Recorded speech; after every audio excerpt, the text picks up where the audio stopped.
Hi, everyone. Welcome to Radiant Living, Inspiring Humanity to Thrive. I'm Marisa B, your host. And today I have with me one busy lady. It's my privilege to introduce artist, author, magical herbalist, mystic witch, teacher, awards winner, guide, Renée Starr. Renée, thank you so much for joining us today. Hi, it's good to be here. Thank you. Renée, can you tell the audience a little bit about how you got started? Because boy, you really do a lot of things. Yes, I do. I consider myself very multi-purpose, so it's hard for me to just focus on one thing and stay there forever. So I do shift and revision quite a bit. I began this path on my own, very solitary, back in the 80s and 90s. There weren't any books on metaphysical healing. There weren't any shops. It was very difficult. And when I moved to Los Angeles, I'm not there now, but when I moved there about 25 years ago, I found one book by Simon Lilly on crystal healing. And that was the pivot. I devoured the book. I spun off of it and developed my own crystal healing method. And I was also doing intuitive readings, clairvoyant readings, and tarot readings at the time. And so I incorporated this crystal healing and it blew up, and I opened a store, and I had 6 month, 8 month waits. People were waiting up to 8 months to, come have a session. And it was wonderful. And I loved it. And I saw that temple of service was completed. And so I closed my store and I began to teach what I had been doing. So I taught crystal healing, and I taught oracle work, and I taught metaphysics. And then my path really deepened magically. And I realized I have always been and am and happy to declare that I am witch. And it felt really wonderful to just fall into that and unfold into that comfortably and know that the magic I was looking for everywhere was within me. And that's the core of what I teach, is everything you're looking for is deep within you, waiting to be activated. My goddess path began shortly thereafter. And that was a very beautiful healing path, because my mom passed many years ago, but I didn't have a close relationship with my parents. I was estranged from both of them for many, many years. And the goddess became my spiritual mother. And through that relationship and that depth of connection and love, I had never felt love like that. I had never felt so safe and so guided. And my relationship with Goddess was what brought me here to become the teacher of ancient wisdom. I love to share this ancient, hidden, esoteric wisdom for modern women in the world. And you wrote a goddess book, correct? Yes. I did. Yes. You are woman, you are divine. Yes. And it actually won the award in 2016, I believe, right? It was the three awards. 3 awards, yes. And I want to remember the name of the group because it's pretty famous. The Silver Award. The silver, yes, right. Yeah. You won a silver award, but it was because it's a pretty prestigious award. Yes. With that group, and they don't give it out easily because so many are in there that are trying. Yes. And win.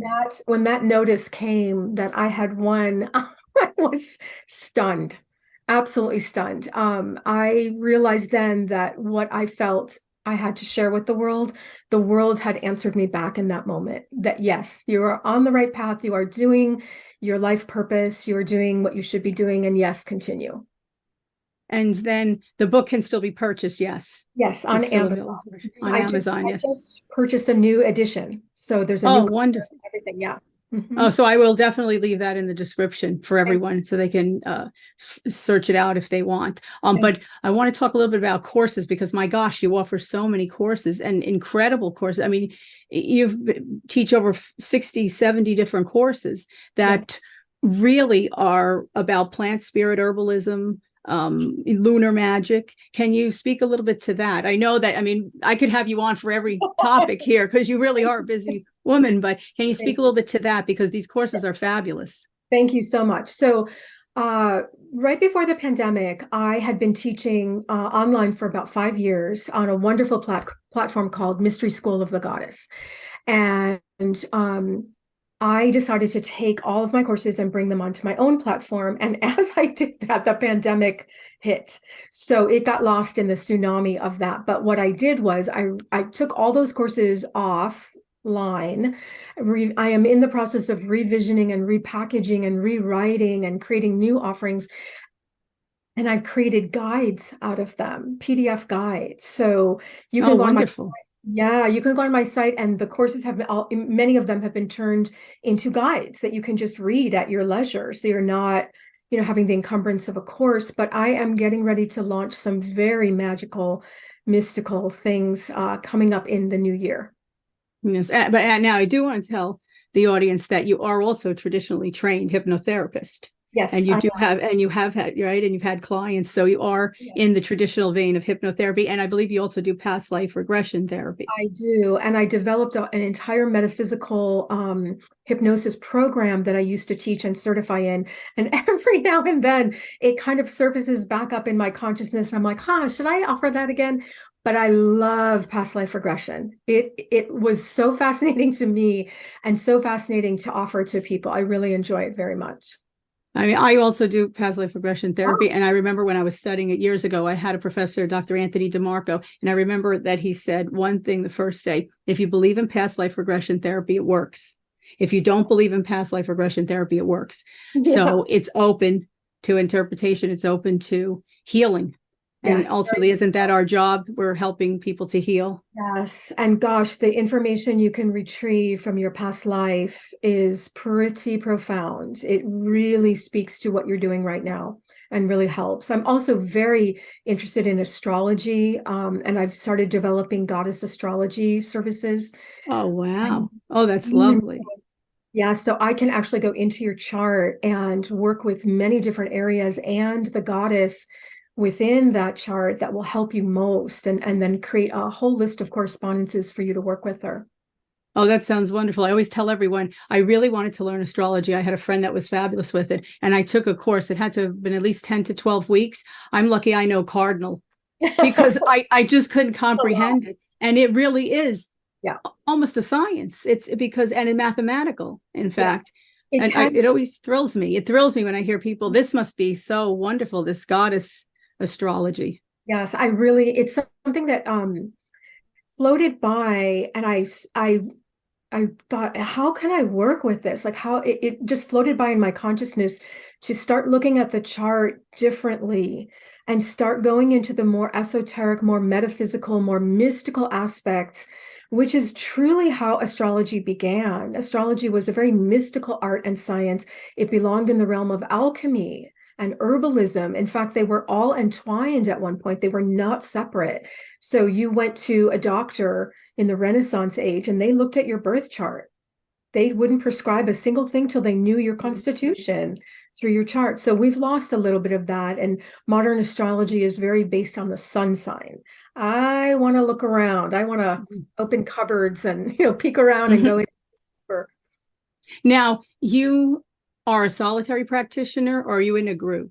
No, solitary. Solitary. And you call yourself a mystic witch. Yes. Yeah, can you explain a little bit about that? Yes, I've gone through a few incarnations of what I call myself. Up until maybe 5 years ago, I really felt I was a wild witch. I still love wandering forests and out in the wild.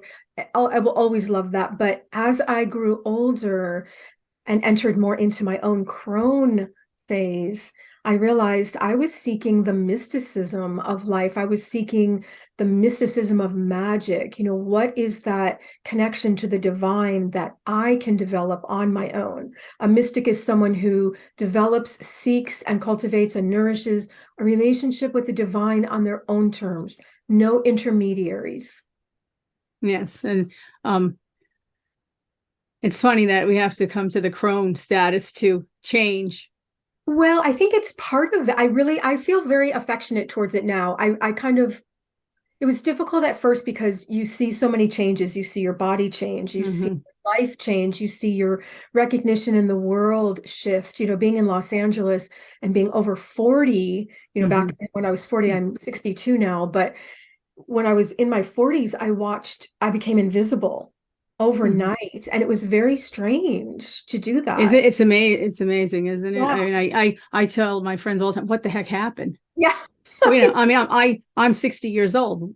How did that happen? Where did that happen? I could distinctly remember, But the 80s like it was yesterday. I know. I feel very much 36 in my heart. I feel like that age froze for me. So in my heart, in my psyche, I feel very young. But I feel that wisdom, you can't really have that mystical wisdom until you are older, because you've lived a lot more. Right. It's the experience. Yes, you've lived life. And so there's just so much beauty in that. And I'm really refusing society's anti-aging. I'm so, I'm so weary of the pursuit of not aging. I'm aging. Right. I've lived a life. It's happening. Enjoy it. I want to enjoy it. I want to embrace it. And so I'm really refusing anything that has to do with anti-aging. And I'm really learning to move into this crone era of my life with joy and passion, just like I did the maiden and the mother, and it's part of life. I have to say bravo, because there are many people who are railing against it in whichever way they can. And that's their prerogative. Yes. But we are aging. Yes, we are. There's no such thing as anti-aging. There is just no such thing. You are going to age. Yes. And now because we had talked before camera a little bit about the pandemic and your move from California, are you working with clients one-on-one now, or are you online only still? I am starting to move out into the world again. So last year I offered moon circles in person outdoors. This year, I'm actually going to be offering local moon circles indoors by candlelight, and just keeping good distance, not making everyone on top of each other. But I live in a very small town, so it's very different than an urban setting. Urban settings are still having a difficult time, but I am emerging out into the world again. Yes, I find myself, I mean, I have many clients that are still online, but I do have people that I'm meeting one-on-one, of course, with distance still, because some are fearful, but there's that connection, especially in circle. It's very difficult. I mean, we can talk like this, and it would be lovely that everybody's near each other and we could be in circle together, but it's difficult sometimes. So that circle near your area with other people is still that connection. Yes, it is. And online too, you can cultivate that. I did many online offerings before the pandemic that were incredibly deep and very connected. And I actually taught a course on circle facilitation. So learning how to, teach and guide a circle. And I taught it for online and in person. I believe you can cultivate a connection on any medium. When clients call me and we're just on voice, we make deep connections, very deep connections. Yes, that's true, especially if it's clients that you've had for a long time. During the pandemic, many of my clients moved to other states because they had to. They had been furloughed, some had lost their jobs, so they had moved back, I'm assuming, where family was. And so they still are with me through telehealth because they didn't want to change.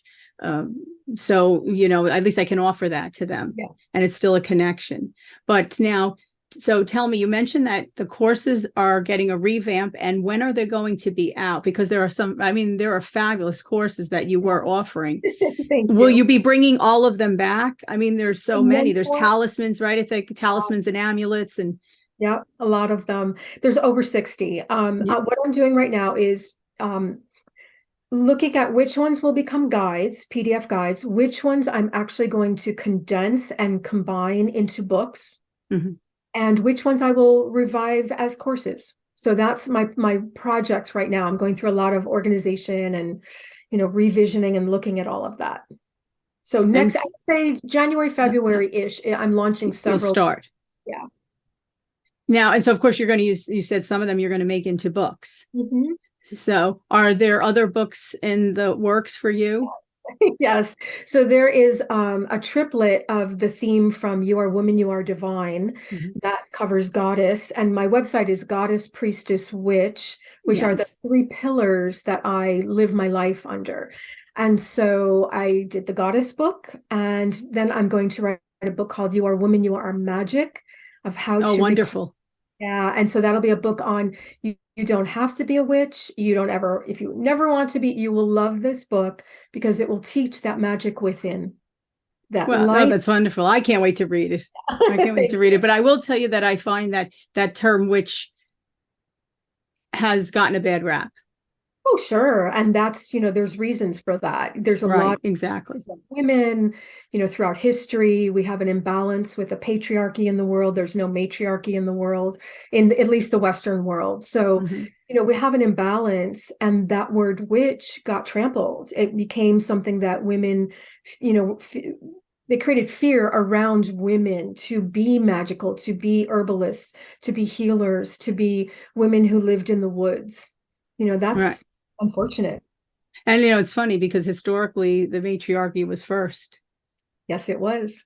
I remember my publishers when I wrote in the beginning of the book, there's a beautiful incantation prayer invocation that she is older than God. And that line, they went a little cuckoo, and they said, "Oh, you can't say that. Hmm. Religious people will freak out." I'm like, religious people are not going to read my book, Yeah. They're not, that's not who it's for. But she is older than God. She is, the masculine and feminine aspects of God Hmm. came first. God, the Father, alone, solitary, came second. That's a Right. that's a really new concept. Even in biblical times, we can see in the Bible references to her, the Hmm. divine feminine, that are really hidden and suppressed. But that's because the first five books were written by, Jewish scholars overseen by rabbis. Hmm. And so that's patriarchy. So the divine mother, the divine goddess, the divine feminine became the glory of God. Because I think that it's fear of the unknown because they really can't relate. And I Well, think not that only that that, but made they was didn't. fearful. Yes, you're so right. And not only that, but they didn't want women in power of any kind, even menstrual power. They wanted women to be very suppressed. Mhm. Well, because That, I think that we were a mystery to them, yes. including the menstrual cycle, right? It's a mystery to them. And then when you can't understand that Mhm. completely, or you Right. don't know how the other half lives, then of course you're going to put up the walls. Yes, very much. And some cultures understood that that mystery was holy and Hmm. sacred and allowed for it and made room for it. Most indigenous cultures are very, very supportive of the divine feminine, the goddess, the female, and that's beautiful. I mean, and of course, these are conversations that people can have over and over again, but I know that in a lot of indigenous cultures, especially the hunter-gatherers, the women do a lot of the work. Mhm. They do most of the work Yes. because they have to, Yeah. because the men are gone. Well, they're gone doing their role, and the Right. women, had their role, and it was a very beautiful system. And it wasn't that women resented. There were also women hunters too. That was Hmm. allowed. When a woman showed prowess for that, that was supported. And I'm sure there were men who had to stay back as well for fiscal reasons. And so it was just different. We when we evolved and we became more educated, so to speak, we developed an imbalance with the patriarchy. That's really my stance on it, is that if you have too much, if we had only matriarchy, that would be an Hmm. imbalance as well. Of course. Of course. Right. Everything in balance. Yes. Really. Yeah. Everything should be in balance. And we know that it's not because look what's happening in the world. Yes, very much so. And that's why healing and healers talking about all of this is so important. I agree. And I believe with my whole heart that a return to ancient wisdom and a revival of ancient wisdom and ancient ways are going to be what truly um, not only balances us, but nourishes, soothes, and guides us. Mhm. And brings about the peace. Yes.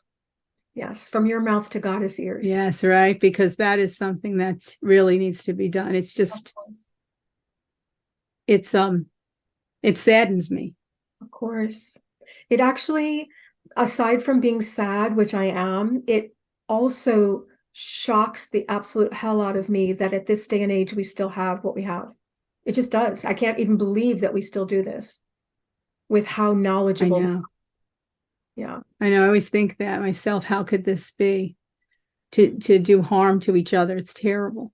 No, I And can't. no. And so as I said, that's why the healers that are out there, it's so important at this point to be talking about all of this. Yes. And it's interesting. During the pandemic, I had I had to take time for myself, to go through what we were all going through. Mm-hmm. And I had many people reaching out, asking for me to lead them through it. And I had to, for the first time in my adult life and career, had to take pause from service just to go through what I was going through. And now I feel very fortified and very balanced and stable and ready to be in service again. I think it's important for healers to recognize when they need to be healed too. Oh, absolutely. And when they need to seek others for help, to attend events, to attend healing circles, because it's important for all of us. Mm-hmm. And so now you've moved from Los Angeles into is it a more rural area? It's semi-rural. I call it semi-rural because it's considered a city, but it's a small town. There's about 4,000 people, and I have access to neighboring metropolitan areas within 45 minutes to 2 hours away. But I have never lived in a small town before, and I love it. You do. And that's what I wanted to ask, because you were in Los Angeles, and of course there are a lot of I guess different types of belief systems, and you can come in contact with many people. But how are you finding a smaller area? Is it similar? Are you finding like-minded people? I am finding like-minded people. I did a little bit of reconnaissance before I moved here, only online. I moved here blind and unknowing, but I did do a little research and found that this particular small town is very artistic, very creative, a lot of influx of new people. So like the native people who have 3 generations back, there's a lot more new people moving in. So I'm not up against a lot of traditional, pushback or anything. I felt like in LA, I was a lot more voiced, out, like my voice was louder about who I am. Here I am a little more private, but hilariously, it did not take long for people to walk up to me in the grocery store. I'm not joking, pull me aside and say, "You seem like a person who could interpret dreams. Can I talk to you about that?" Oh, wow. That's wonderful. So because I would think that would be a little bit more difficult in a smaller area.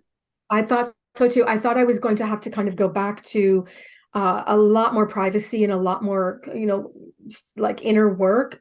No, I'm fine. In fact, one of my friends here opened up a witchery shop in town, and it's doing lovely. Yeah.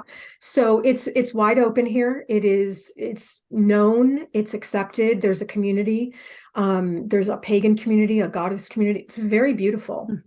Well, I had Molly Reamer on recently. Oh, I love her. Yeah. And she does Bridget's Grove. Yes. And she's in Missouri of all places.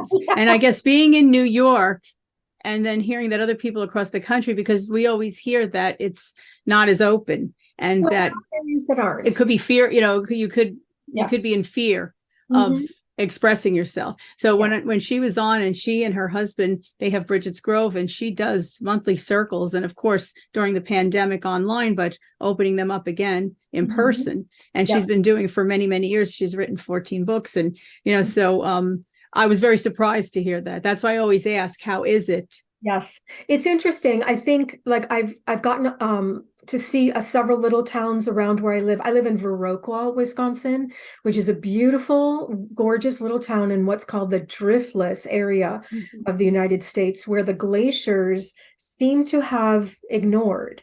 So hills and bluffs and forestry and beauty. I mean, my breath is taken away just walking in my neighborhood. It's so beautiful. No, it sounds lovely. Where I'm living, it's up against a small woods. So I just feel like this is, where I needed to be. But I've traveled to other little towns around. I would not have this freedom there. It's very conservative, However, I think we find our way. I think we're not called to a place that we're not supposed to be. Right, exactly. That the path is not laid out for some reason. Exactly. So now, besides the courses and the books, where do you think you'll be going now? I always ask everybody that, like, where do they see themselves going? Because we've had such an upheaval, right? I mean, people are moving all over because of what occurred, and we've had such an upheaval. It wasn't business as usual. No, it was not. And I felt that upheaval very deeply. And it coincided with my natural cycle of reinventing myself and revisioning myself. And so it took a lot longer because of the pandemic. And that was odd for me to be so still and not really producing, but I'm feeling that energy coming back really strong. I am going to be reviving a magazine or two that I've had in the past. Lovely. I'm creating an incredible lunar almanac that I'm so excited about, and that's going to launch either December or January. And so magazines, the almanac, more guides, courses, and services. And so now we're definitely going to put your website in the description. And is that the easiest way for people to get in contact with you? Yes, absolutely. And do you have a calendar, like, for appointments? Are you still seeing privately people? I am still seeing privately. All they have to do is send me an email via the website, and I get back very quickly. Oh, that's wonderful. That's wonderful to hear. And do you plan on being, I know I've also spoke with a number of other people about a bigger venue. I just recently got an invitation for this summer coming up, and it's a very large venue in the northern part of the United States, almost by the Canada border. And a lot of people are still concerned about the big crowds. Do you see yourself going to some of or becoming involved in some of the bigger events? Yes, I do. In fact, there is underworks. I've gathered with a few women here, and I'd like to produce a goddess festival here. Oh, lovely. Yeah. So I have a friend who has a beautiful farm that we're working on, creating space for that.